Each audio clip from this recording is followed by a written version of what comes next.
Good morning to all distinguished guests, students, and speakers. My name is Zhiyang, a sophomore from the School of Computer Science and Engineering, and I will be your MC for today. Welcome to one of the speaker series sessions hosted for Techignite 2023. Into its second edition, Techignite is NTU's College of Engineering annual engineering festival, and we hope to bring engineering closer to everyone through specially created speaker series by industry veterans and experiential workshops conducted by our very own engineering students. The theme for this year's Techignite is Smart Cities Reimagining the Future. Renowned industry veterans will share about advanced engineering and strategies on how we shape sustainable smart cities in these virtual sessions to enrich learning, spark inspiration, and build wonders. This talk will discuss about how our urban land transport system has transformed as Singapore moves towards a cleaner and greener land transport one. If you have any questions during the sharing, you can send them in on slido.com by scanning the QR code at the bottom of the screen with the hashtag Techignite to post your questions, which we will be addressing them later on in the Q&A segment. Let us welcome our distinguished speaker, Dr. Mak Chin Long, who is the Senior Vice President at CPG Consultants Private Limited.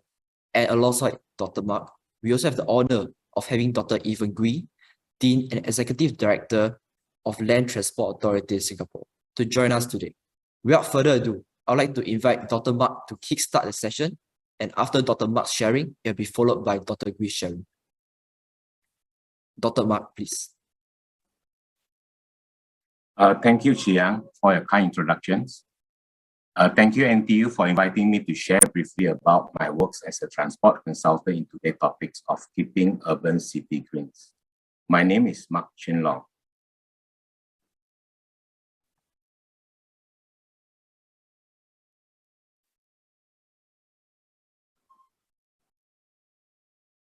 A brief introduction about myself. I received both my Masters of Engineering and PhD, specialized in transportation planning and engineering more than 20 years ago from NTU. I have more than 20 years of experience in a wide range of transportation planning, modeling, engineering consultancy work for both public and private agencies in Singapore and overseas. Some of the countries that my projects are in China, India, Malaysia, Indonesia, Brunei, Philippines, Thailand, Vietnam, Dubai, Abu Dhabi, Iran, and Qatar. These are the projects that are involved in Singapore. There are some projects like Punggol Digital District, Jurong Innovation District, One North, NUS Master Plan, Toa Payoh Township, and also Project Jewel. In the project that involved in Singapore, there are some key questions that I always need to answer for the project. For example, Project Jewel in Changi Airport, the question asked by our clients that nobody should miss a flight when there is a Project Jewel. So our planning for the transportation system for Project Jewel should be take into consideration that nobody will miss the flight due to the Project Jewel developments. I also have extensive experience and involvement in projects in China, dealing mainly on the transit-oriented developments. Basically, it's a planning of transportation system around a station. And this has become one of the very popular projects in China, where they intensify the development as part of the urban city green concept, where we intensify development with segregated transportation system around the station. The project that I involved in Kunshan, Chengdu, Tianjin, Taiyuan, Beijing, Dali, as well as the Xiamen in China. Outside Singapore and China, I also involved project in Thailand about high-speed rail line for Eastern Economic Corridors, and Super City in Philippines, a reclaimed island, and logistics centers in Philippines, and checkpoint between Abu Dhabi and Saudi Arabia, and also the ERP for Mashhad City in Iran, and also a master plan in Dubai, Silicon Oasis, UAE.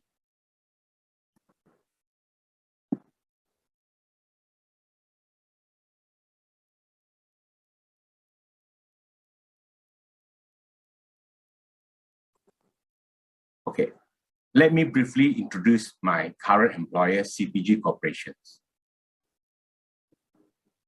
CPG Corporation started its business beginning as Singapore Public Works Department 1833, which is about 190 years ago. And it was corporatized in 1999, become a PWD, Public Work Department of Singapore. And we will actually join China Construction Technology Consulting Group in 2019. Since then, we are part of the CCTC of China. In CPG Corporation, we cover a full range of built environment services. As you can see here, we provide services for the developers, project managers, multidisciplinary design consulting, facility management, and auxiliary service providers. The only area that we do not cover is the constructions. I am from CPG Consultant Private Limited.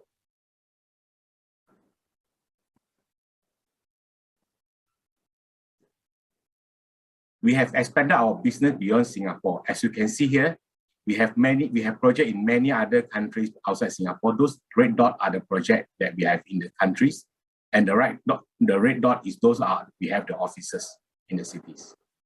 But Singapore remains as our key market. In CPG Corporation, our project typology covers a wide range.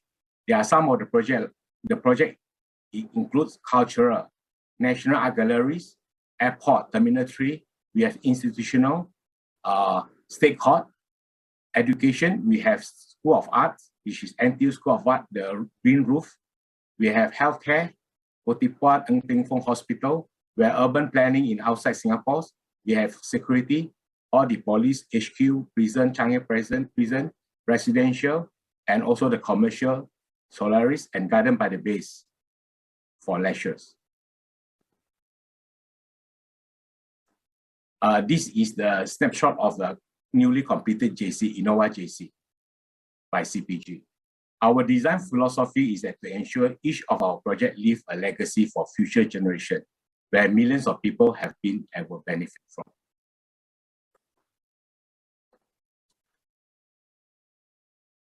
As part of I'm from the CPG Consultant. CPG Consultant, there are 4 groups: Architectural Group, Airport, Engineering Group, and Infrastructure Group. Currently, I am actually heading the Infrastructure Group, where I have 2 divisions: Civil Infrastructure Division, and also a CPG Transport. The C&I division is focusing on the engineering, design, and construction, while CPG Transport is focusing on the planning and modeling and concept design for infrastructures. Today, I will actually focus on the work that I have done as part of the as division head for the CPG Consultant, CPG Transport team. In CPG Transport Consultant, these are our core services. We provide services: multimodal transportation modeling, integrated land use transport planning, transport impact assessment, road alignment and traffic engineering, construction traffic planning and management, as well as future mobility planning. What we do as a traffic consultants is that it can be categorized into 4 areas. In our scope of work, most of the time, we need to assess the existing transportation system currently to assess whether evaluate and adequacy of the existing transport infrastructures to cope for the current demand as well as the future demand. For a large development, new development coming to any cities, we need to actually plan, forecast, design, and advise on what kind of infrastructure required to support the safe and smooth, efficient move of people due to the large development. In our work, we need to work with a lot of parties. We need to work with the authorities, developers, contractors, and consultants. Collaboration is one of the key activities that we need to work with in order to provide a solution to the project that we have. And we also work during the construction stage, we make sure that our design be implemented and constructed according to what we designed for. Our way to keep our urban city green is by developing a sustainable transport system. One of the measures to keep our urban city green is to manage the CO2 emissions. And CO2 emission has been identified as the 3rd largest CO2 emitter in Singapore, and also 16% of the total carbon emission. So Singapore's target for land transport emission will be We reduced the peak land transport emission by 80% around the mid-century. So all our transport planning works and design currently is around how to reduce the CO2 emissions in our planning and in our design. And our consultancy work are guided by the LTA Transport Master Plan. We have 4 Transport Master Plan by LTA so far. And you can see that in Singapore, the development of our sustainable transport system is guided by LTA Transport Master Plan. Let us examine how LTA Master Plan evolved over the years. As you can see, during year 1996, our focus is building transport infrastructure for public and public transport system. We are focusing on building the network capacities. In Master Plan 2008 and 2013, our focus then are focused on building infrastructure for public transport. A public transport where to make the public transport, the choice of travel for sustainable transport system. That was our focus. In the latest master plan, our focus have shifted to walk, cycling, ride. A small self-sufficient town with 20-minute town and 45-minute city. Last mile and first mile connection is towards the green transport. That is a focus of our the most recent master plan. In any master plan, we have to set target for us to develop or plan or to design our transport facilities. LTA have set, LTA Transport Master Plan 2040 have said walk, cycling, ride are the preferred way to travel, making 9 of the 10 peak period journey by 2040. And 100% greener, cleaner energy public transport and taxi fleet by 2040. Singapore Green Master Plan have said that all newly registered vehicles to be cleaner energy model by 2030. And all the ICE vehicle will be phased out by 2040. These are the national target that we need to achieve, moving towards in whatever we do in our planning and design of transportation system in Singapore. In order to achieve that target, one of the key strategies is that car-like design strategies.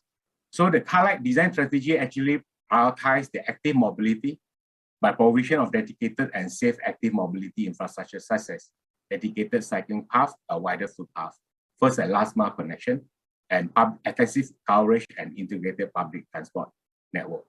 As you can see here, currently we are at the left, car-centric design, where our planning of infrastructure is in the past, we are prioritized car users, logistics, public transport, and active mobility. Moving forward, as part of the urban city green target, we are moving, prioritized will be more on active mobilities, second, public transport, third, logistics, and last will be private vehicles. So you can see that nowadays, there are a lot of cycling network, cycling path, walking path, and also extensive of public transport, which is much more greener than private vehicles. And essentially, car-like design will not increase the road network for public transport moving forward. And we try to influence all the commuters to take more sustainable mode of travel, such as walking, cycling, ride. We expect more active mobility facility will be constructed. Number of vehicle parking will be further reduced. Also, we look at the self-sufficient town where walking and cycling will be the most feasible way to travel. We no longer build more roads because of to cope for the new development. We are building more green transport infrastructure to support the future developments of any big developments. So moving forward, there are shared electrical autonomous vehicle is gaining popular for the last and first mile of a town.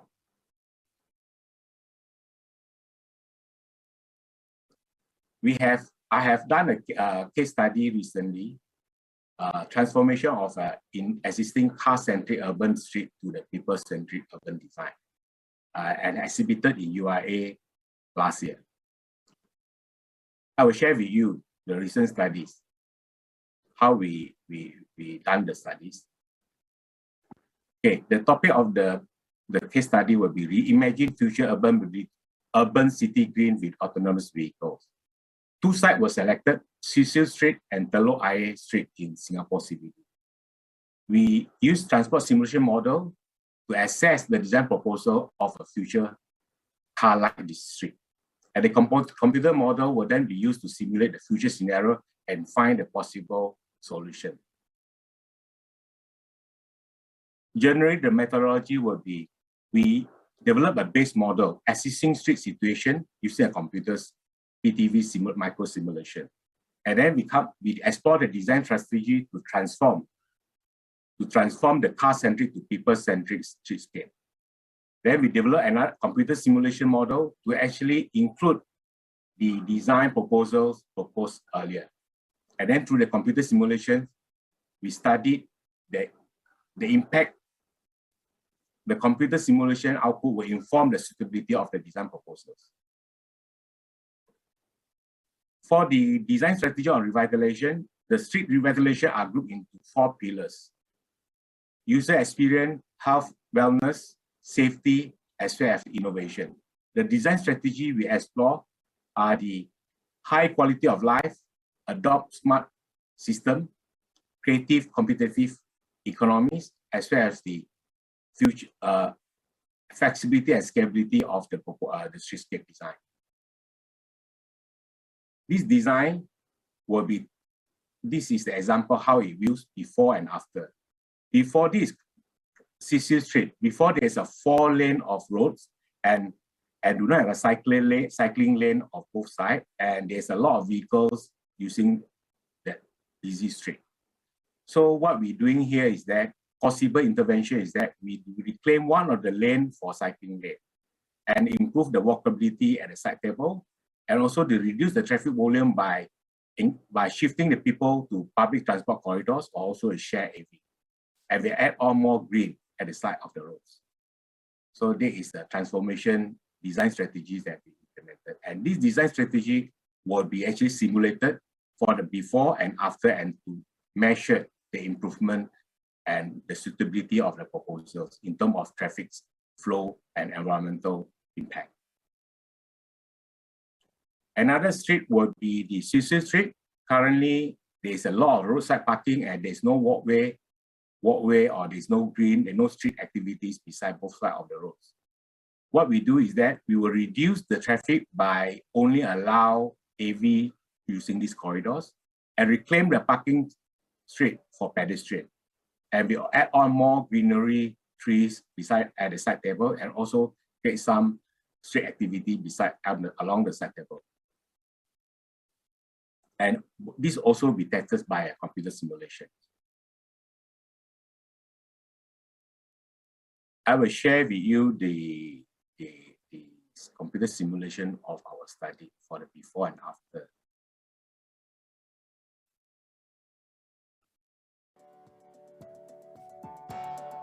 This is a joint work with URA, PTV, and CPG. As you can see from the left, there is a simulation of the existing situation, and the right is a simulation of the design proposal strategy of future street, where we have more green, more space at the side tables, and more activities.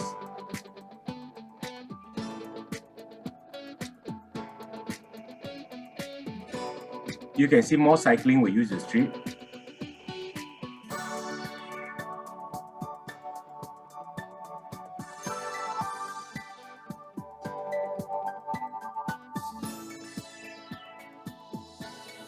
We measure the CO2 emission. The scheme for the right is actually much more effective, much more cleaner. And we can see the street still can handle the same amount of traffic, a number of passengers through the corridors.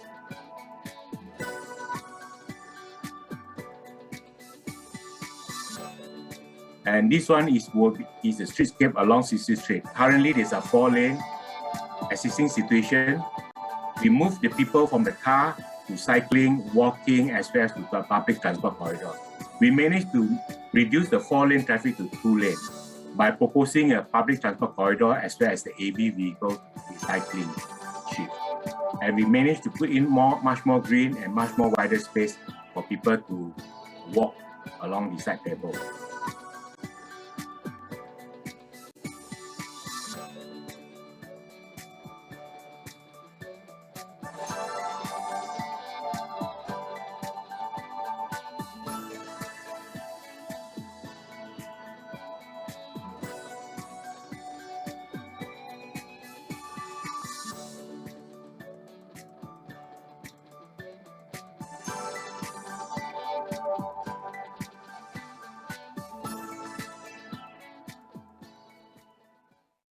Yeah, that's the end of my presentation today.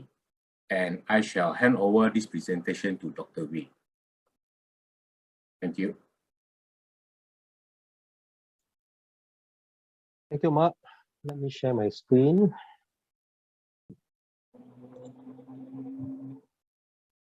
Hey, good morning, everyone. I'm Evan. I actually knew Mark for a very long time. I think almost slightly more than 20 years when he was still doing his PhD and I was a master's student in NTU. I'm from the Land Transport Authority. Today, I'm the Dean of the LT Academy, Executive Director of the Singapore Rail Academy. And I'm very happy to be here, to be given an opportunity to share with all of you, to do some sharing on our transport-related effort to help to keep our city green, right? Now, I think Mark has done a very wonderful presentation to share with you all the good work that has been done from the consultant perspective. But you would have noticed that one of the key pieces in keeping our city green is actually our key focus on public transport, right? As many of you are aware, travel is a derived need. We travel to participate in some economic and social activities. Hence, how we move our people would have a very strong bearing on how much transport can contribute to making our city green or greener. Many people have asked, what is Singapore's key transport effort to make our urban city green? Well, if you look at my screen now, you will notice that I have put a picture of the MRT. Because the MRT is actually our key largest effort to date on making our city green, because the MRT runs on electricity. And for information, one MRT trip produces only about 10% of the carbon footprint as compared to what we call a combustion engine. That means vehicles propelled by diesel and petrol. So what I intend to share with you this morning briefly is some of this work that we've done over the last 5 decades or so to realize our vision to make our rail the backbone of our public transport system, as well as some of the other efforts that we are doing to make our city green or even greener. And some of this Mark has already sort of briefly touched on just now. Now, let me start by first explaining why did we choose to be a public transit city. Well, as you can see on the slide, since gaining independence in the 1960s, our population was growing at a very rapid rate of 5 to 6% per annum, and our travel demand was also growing at the same style of trajectory. And that resulted in massive traffic jam in many parts of Singapore, in particular the central business district. And it doesn't help that when we have very unreliable bus services at that point in time. Now, many of you would have known that today, in some major cities around the world, the congestion can actually lead to what we call bad air quality for the city as a whole. Therefore, at that point in time, the government made the decision that the public transport would be the predominant mode of travel for our people, and they subsequently made a decision that trains or rail will form the backbone of our public transport system. And all this is done to make sure that our travel demand can be met sustainably, meaning it is sustainable from an economic, social, and environmental point of view. And of course, social, I think, is very aligned with today's theme of being green. Now, this slide shows the 1971 concept plan, right? A concept plan is a land use plan that shows the land use concept that guides Singapore's development for the next 40 to 50 years. So this plan was drawn in 1971. I believe is way ahead of the birth of many of you, because it is easily 50 more than 50 years ago that this plan was drawn up. As you can see, there are dotted lines, which if you look at it, it looks a little bit like our east-west line and north-south line, way back in 1971. The hard solid lines, black solid lines, are actually the expressway network. And of course, the various colors shows a different type of land use. Now, the MRT blueprint, or what we call the first draft of the MRT blueprint, was drawn in the 71 concept plan, primarily for 2 reasons. One, it shows how we intend to serve the travel demand of our land use through a mass rapid transit system like the MRT. And 2 is to safeguard the corridor so as to facilitate our subsequent implementation of our MRT network. And this approach is what we call the integrated land use transport approach. I think just now Mark mentioned about it just now. Now, this sort of integrated approach is something that Singapore has used very closely over the last few decades in terms of our urban development, and it has helped us to facilitate the development of many of our key transport or even public infrastructure. Just to highlight to you that you have noticed on this plan that towards the south of the island is the Tuas Industrial Estate, as what it is still today. The central is the central catchment. Of course, to the eastern part of Singapore is what has been identified for the airport. And I'll show you the next plan. This slide shows the subsequent 4 iterations of the concept plan. A concept plan is reviewed once every 10 years to make sure it stays relevant. Now, based on that few key markers that I highlighted just now, you will notice that the industrial estate, it is still what it is today. The catchment is still where it is. The airport, of course, we know we are now building Terminal 5. We have just, the last few years we completed the Jewel, like what Mark mentioned. So largely the key land use intention has remained intact, but we have been intensifying other parts of our island. You will see more grey or beige patches around the island, and that is to show the opening of more public housing estates to house our expanding population. And in tandem with this increase in population, we have an increase in travel demand. So you'll see that the rail network has also been expanded in the 4 iterations throughout the concept plan. For example, in the 1981 concept plan, you have noticed that was the first time we show the alignment of what we call the northeast line, right? Now, today, after 5 years of planning and implementation, today we have a rail network of about 260 kilometers with about 206 stations. And it's very difficult to imagine that when we first started our rail operations in 1987, we only have 6 kilometers with 5 rail stations. And in opening day, there was only about 120,000 people taking the train, bearing in mind that it was something new, so a lot of novelty element there. Today, our train network carries easily 3.5 to 4 million trips a day. And if you add in the buses or public transport, shoulders about 8 million trips a day easily across the island on a daily basis. But we are not stopping there. Moving forward, we are going to continue to invest on our rail network because rail will continue to be the backbone of our transport infrastructure, right? And by 2030, which is about 7 years down the road, we will have a rail network of about 360 kilometers, which is another 100 kilometers from what it is today. And that means that we are now embarking on a very aggressive construction plan of about 1.2 kilometers every month. If you think about it, it is a very aggressive plan. And once that is done, 8 in 10 households will be a 10-minute walk from a train station by 2030. And beyond 2030, we are going to, expand our rail network further to 400 kilometers. And once we achieve that, we will be on par with some of the great rail cities around the world, such as London. Now, as I highlighted earlier, integrated land use transport planning approach is an approach that we've employed over the last 5 decades to help us plan, build our city, including our MRT network. Now, we must be mindful that travel is a derived need, and therefore, by employing such an integrated planning approach, we're able to decentralize our economic activities and achieve a more optimal use of MRT network by having more bi-directional flows on our system. Also, such integrated planning will enable us to right time our land use development to ensure that they are completed in tandem with our MRT system, so that when the land use developments are open for operations, there is a ready, efficient, and green mode of transport to meet the travel demand. However, putting in place heavy infrastructure like MRT alone is not sufficient to keep our urban city green. We need to make our MRT system convenient, well-connected, and inclusive so that everybody can use it. And to do so, LTA has been rolling out transport strategies in the form of Land Transport Master Plan, as I think Mark has shared just now. But let me briefly touch on the latest iteration, which is this 2040 LTMP, as we call it.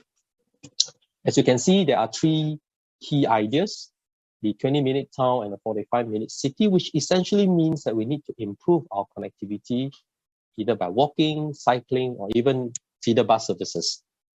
The aim is to bring all of us, make it easier for all of us to access the main MRT lines. The second point is transport for all, which is all about inclusiveness, where Singaporeans for all walks of life can benefit and enjoy our PD system. And the third idea is really to make our public transport even greener, or our transport even greener and safer. So to improve connectivity, over the years, we have developed what we call this integrated transport hubs, or ITH, commonly known overseas as transit-oriented design or developments.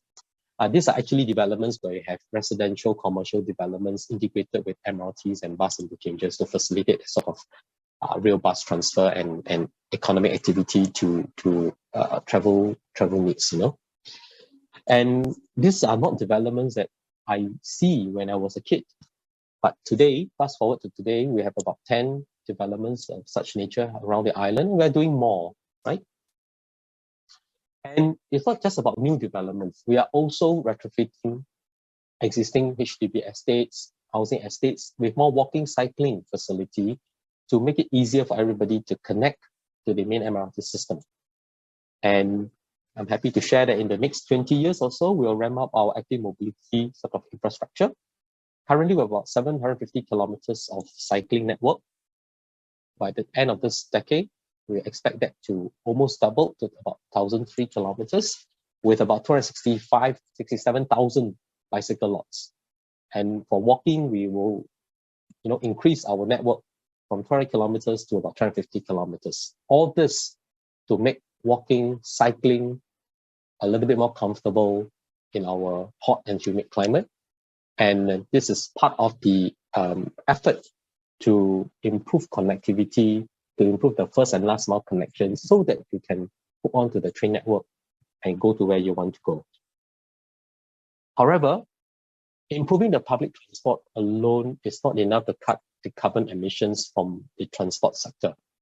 As Mark has shared, transport today is the third largest carbon emitter, and all this is contributed largely by the 960,000 vehicles that we have running on our roads, of which 2/3 are private cars, right? So to cut down our emissions, make our city green, apart from making sure that traffic is free-flowing, we need to green this 960,000 fleet of vehicles. And this slide shows you some of the initiatives that the government is pulling out to help to green our vehicle fleets moving forward, starting from no new diesel vehicle from 2025, no new petrol vehicles from 2030. As you can see, by the end of this decade, we also committed to put in 60,000 charging points because, as we all said, it's a chicken egg issue. With no charging facilities, people are a bit more hesitant to buy an electric car, right? And all these are efforts that were put in. So by 2040, the entire fleet of so-called private vehicles on the Singapore road will be running on cleaner energy. Improving the infra is just one side of the story. We also want to make EVs a little bit more affordable, but do not get me wrong, we are not promoting driving. As you know, we always encourage public transport. However, for those who need a car because of work or for family needs, or even just for argument's sake, we will always need to have vehicles doing deliveries across the island, taxis, private hire cars providing door-to-door service. We are putting out some incentives for these owners to convert their vehicles from the current diesel petrol version to cleaner versions such as electric vehicles. So on the slide shows you some of these tax incentives and rebates that you can enjoy if you choose your mode of transport from diesel petrol to electric vehicle. But as I said, you're always encouraged to use public transport. And on this note, I end my sharing. I think we're opening the floor for Q&A. Thank you.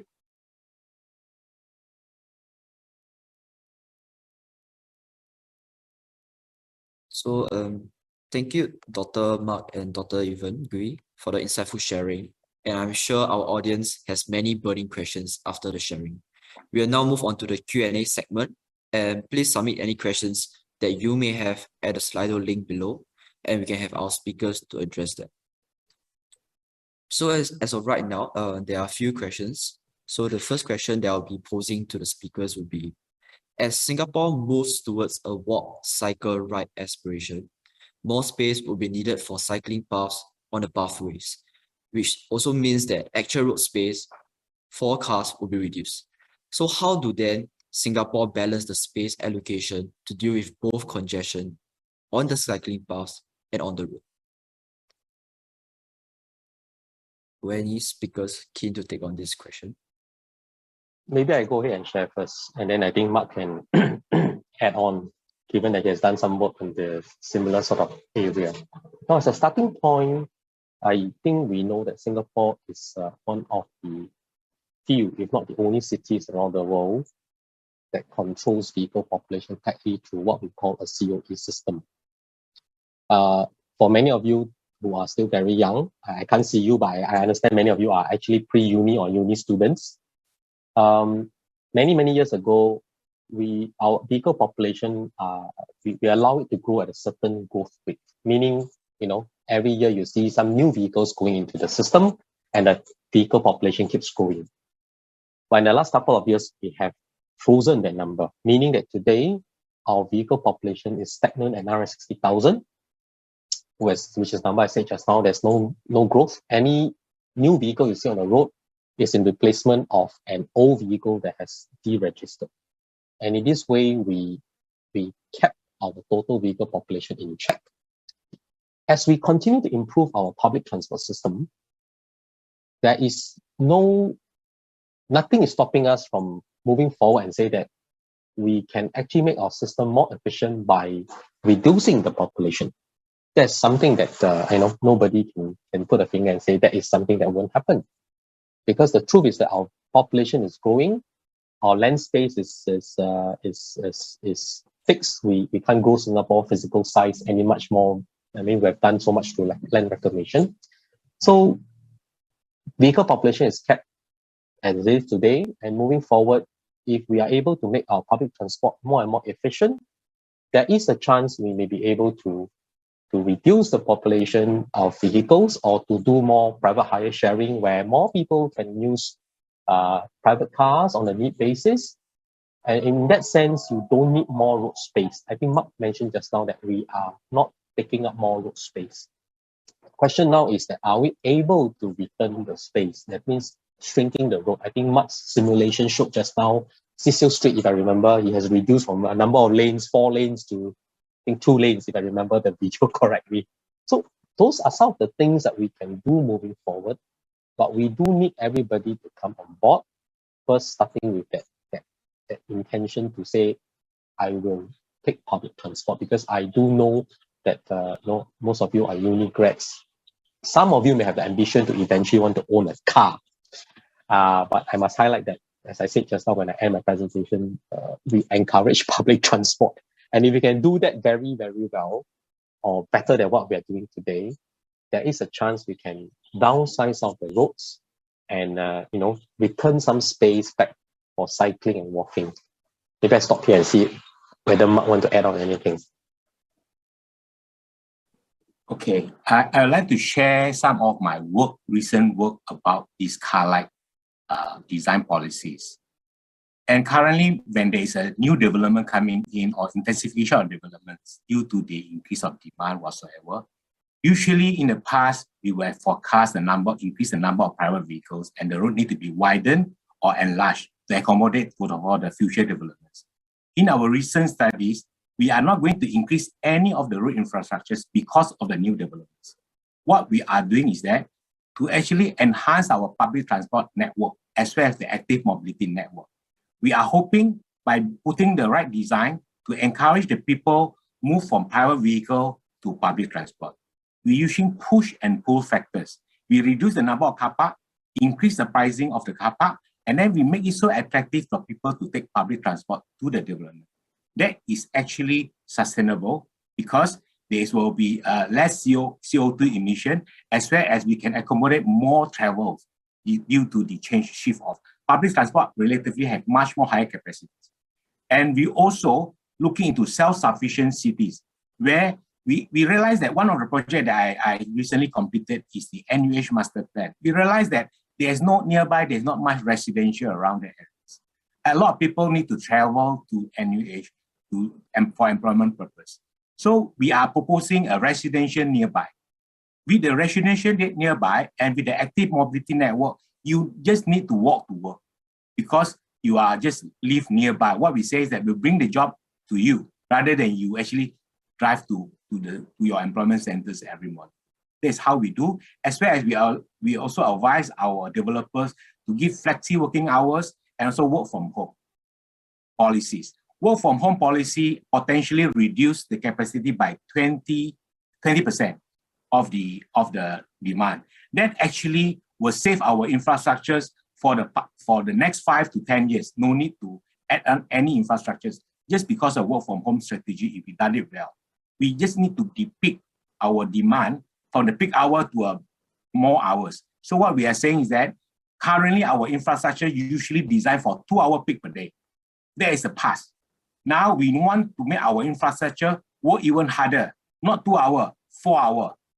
So the infrastructure will be there to serve much more demand or much more intensified development around in all the new development in Singapore.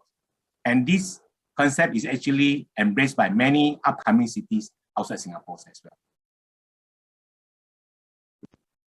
well. Thank you for the two speakers for answering this question. The next question in line would be, how would Singapore balance the car prices to encourage Singaporeans to switch to EV cars without leading to an increase in car ownership in Singapore, particularly in the EV cars? I think this for those who are familiar with our car prices basically has two components. One is, of course, the certificate of entitlement. Two is, of course, what the dealers will charge you for the vehicle itself, right? The first component is actually a very market-driven sort of mechanism, demand supply, basic economics. So as I said just now, we have frozen the total vehicle population in Singapore today. At any one point in time, the number of COEs that goes into the market depends on the number of cars that is due for deregistration. And with this supply, then it's up to the market to go and sort of bid for the COE. And I think all of you are keeping track of the COE trend. You know that COE prices today are hitting new ceilings every now and then. I think Cat A is now at about 80,000, 90,000. Cat B is hitting about close to 120,000 if I remember correctly. And when you add on the cost of the price of the vehicle itself, today any decent sort of European marquee will cost you easily above 200,000. Japanese car, the smallest one, 180,000. So cars are actually very expensive. In fact, Singapore cars are one of the most expensive in the world. So your question about how to balance, actually we are not trying to balance. What we are doing is actually to ensure that the sufficient, whatever road space we have, we can only accommodate X number of cars, whether they are petrol, diesel, EV, that's the space we have. We can't increase it anymore. Because for all of you, if you are not in the know, road space takes up 12% of our total land space in Singapore. Public housing or housing, to be more correct, takes up about 16%. So you can see that the percentage is not a very big difference. Road actually take up a lot of our very important, valuable space. So we cannot keep increasing road space. We're in fact trying to downsize so as to create small space for cycling and walking. And to make sure we do so, like what we have explained, we are trying to make our public transport as good, as well connected, as accessible as possible. Then on whatever remaining or existing road space we have, we know this is the number of vehicles that we can accommodate. How many cars, who gets to own the car then is subjected to this market forces called a bidding system. Government unfortunately don't control the bidding system. What we can do is, like what I just explained, to make it a little bit more attractive for those who really need a car or some form of private vehicle, we give some tax rebates. But if you have followed the news, I think it was yesterday's news, Even the Scandinavian country, if I remember correctly, was Sweden, right? Who has pushed out very luxurious tax rebates for those who own EVs or buy EVs, such as, free parking, very high tax rebates. They are now saying that they are going to stop doing so. Because as I explained, you don't want to make the incentive so attractive that you end up attracting everyone to want to own a car.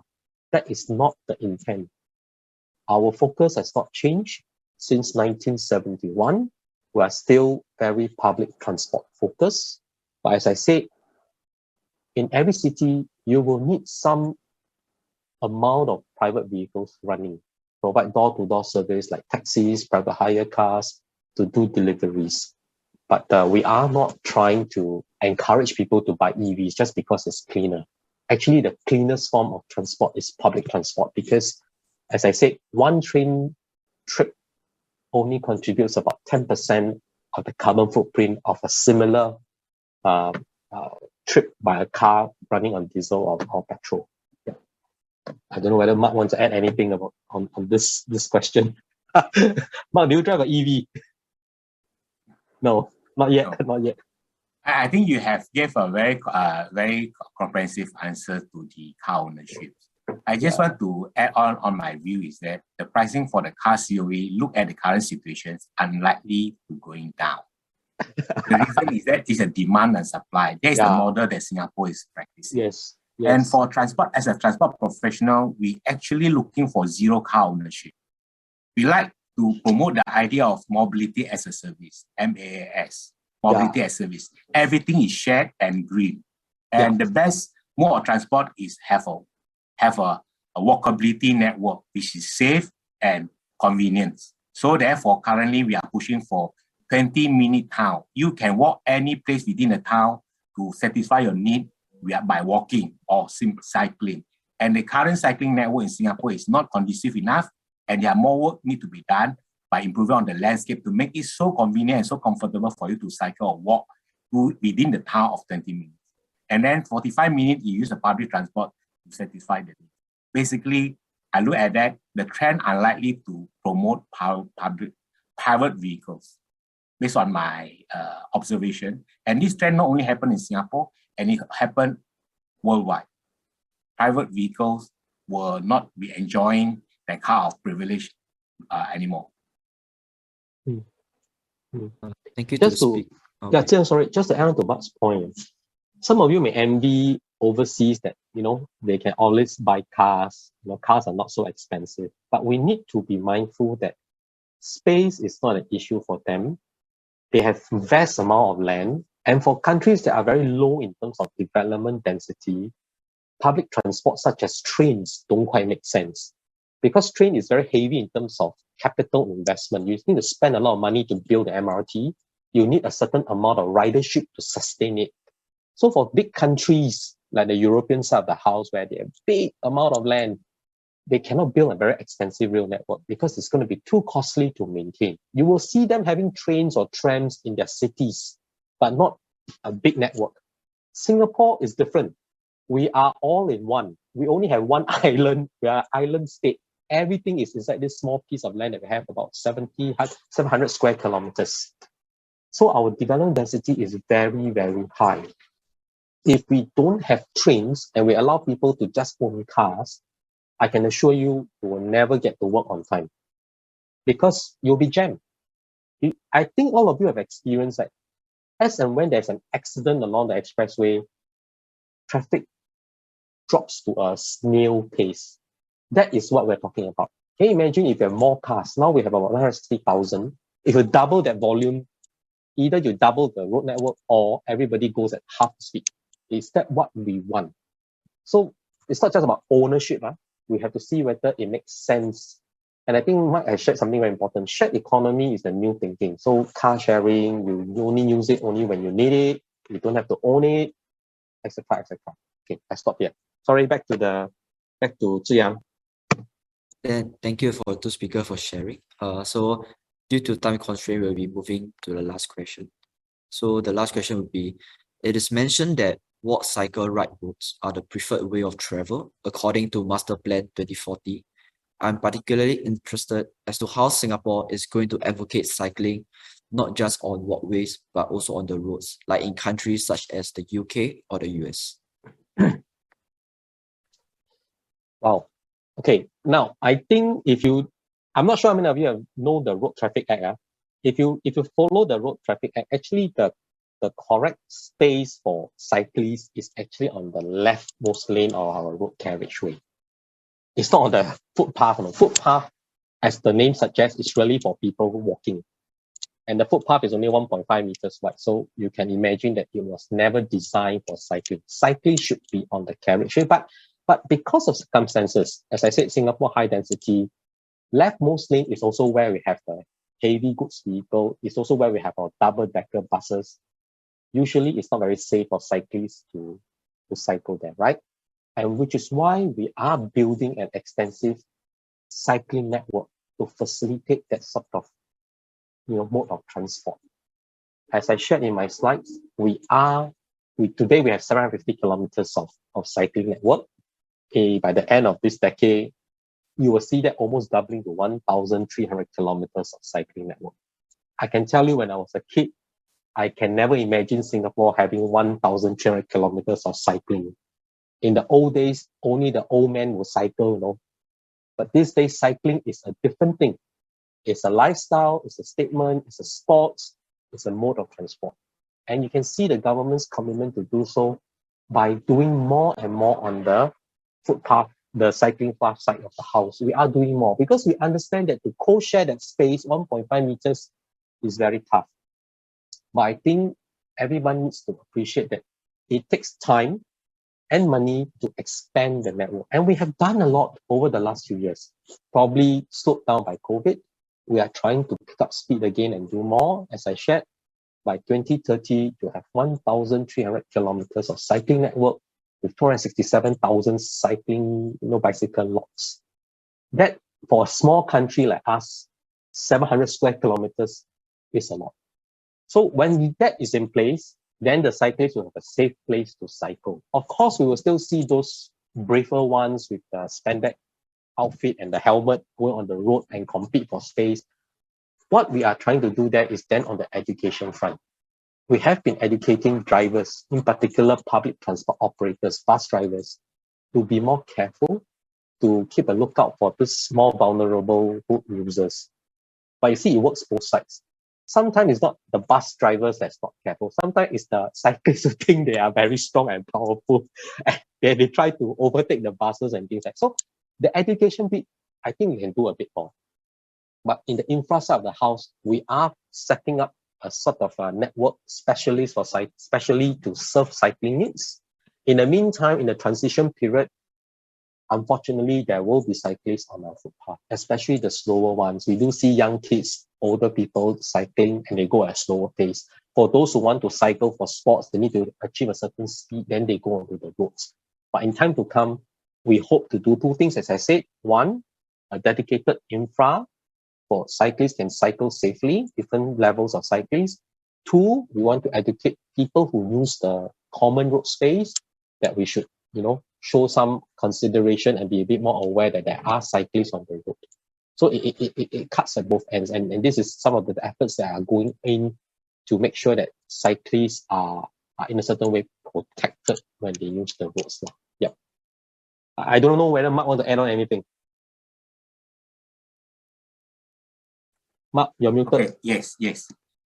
For the cycling network, actually, Singapore have actually, as what Dr. Gwee said, we have expanded very, very fast to have that kind of network. But personally, I don't think the network, there are more room to improvement. There are because of the safety of the pedestrian and the vehicles is still there. The concern is always there. Yeah, I saw that a lot of big cities, they are actually doing elevated cycling network.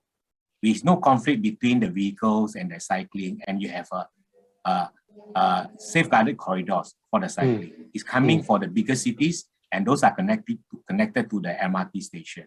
Yeah, and when the demand is right, we will reduce the number of lanes for the vehicles, and then the lane that we save, we will reclaim to the private bicycle network. That will come, as I see it.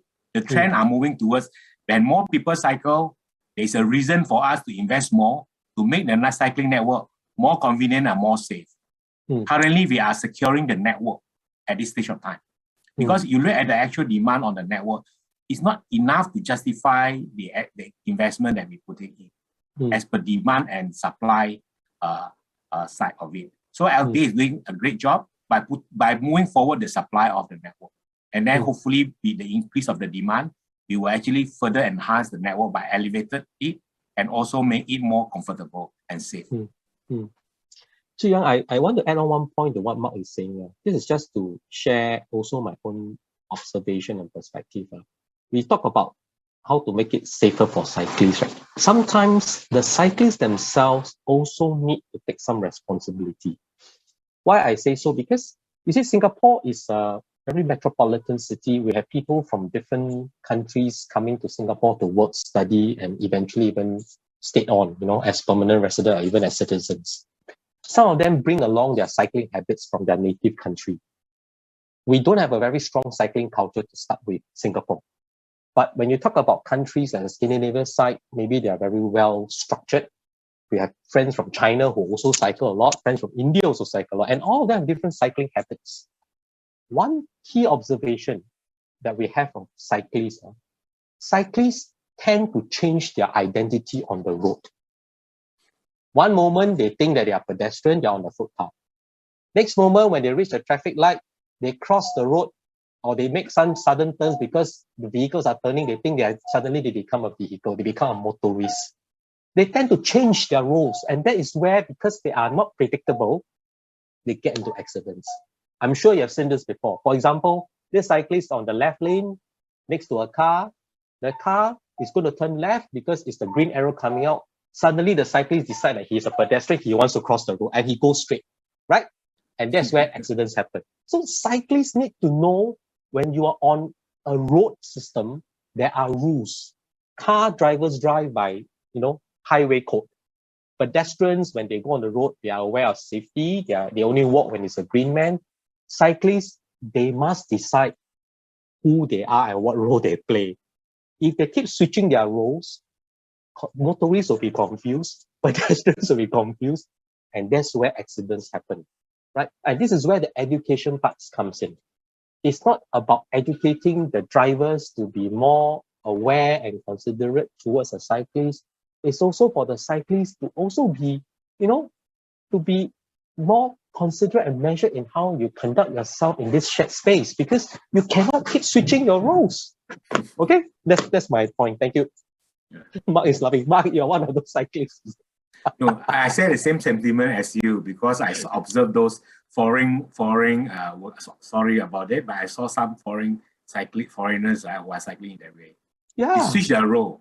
Yeah. So it's very, very dangerous for us as a driver. Yeah. Myself as a driver as well. Yeah. So this is something that I think we need to educate our people. Yeah. And I think, it needs both sides, the cyclists and the motorists or the non-cyclists per se. Because really, it adds on to the problem, to the challenge of trying to make everybody share the space harmoniously, because somebody decides that he keeps changing his role and identity. Okay, but I think generally we are doing more. We understand that there is a growing demand for cycling. We are doing more in terms of network. As for the elevated sort of cycling network that Mark is talking about, I don't think we've reached there yet. And also we need to remember that Singapore is a very dense urban environment. I'm not quite sure how many of you want to see double deckings of roads and even cycling path, overhead bridges everywhere in Singapore. We also want to maintain some make sure our city looks very nice and pleasant. And maybe I stop here. Yep. Thank you for the two speakers for sharing. Is there any last comments before we conclude this segment? From both Mark, you want to go speakers? first? Do you have any last comments before we conclude the Q&A segment? Mark, nothing? For me, our transportation system in Singapore is continuing to evolve as the people continue to aspire different things. So whatever we done now must continue to evolve according to the needs of the people. So whatever we say now will not be stay forever. it will continue to evolve. Nothing is permanent. Permanent.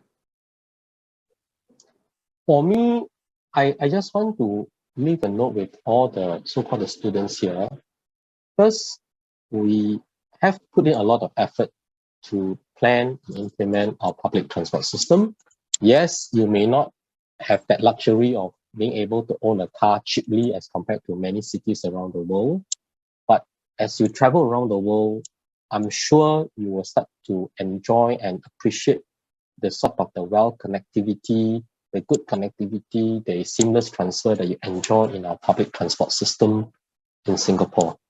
And hopefully that will entice you to continue to use public transport and, sort of put on hold your dream to own a car. Yeah, that's all. Thank you. So we've come to the end of the talk, and hopefully by the end of the Q&A segment, you can see that the future of transport will be more exciting as we move towards a greener and sustainable transport system. And of course, I hope everyone has gained a broader perspective on the information shared during the talk. We would like to thank Dr. Mak from CPG Consultants and Dr. Gwee from LTA for taking their precious time off to share about how Singapore is moving towards a cleaner and greener land transport system, thereby building a sustainable urban land transport system. Last but not least, we would like to thank everyone for attending today's session. Of course, this is not the only speaker series sessions. There are still many sessions lining up. For audiences who are interested, please feel free to sign up for them by scanning the QR code on the screen. And with that, we have come to the end of the speaker series session.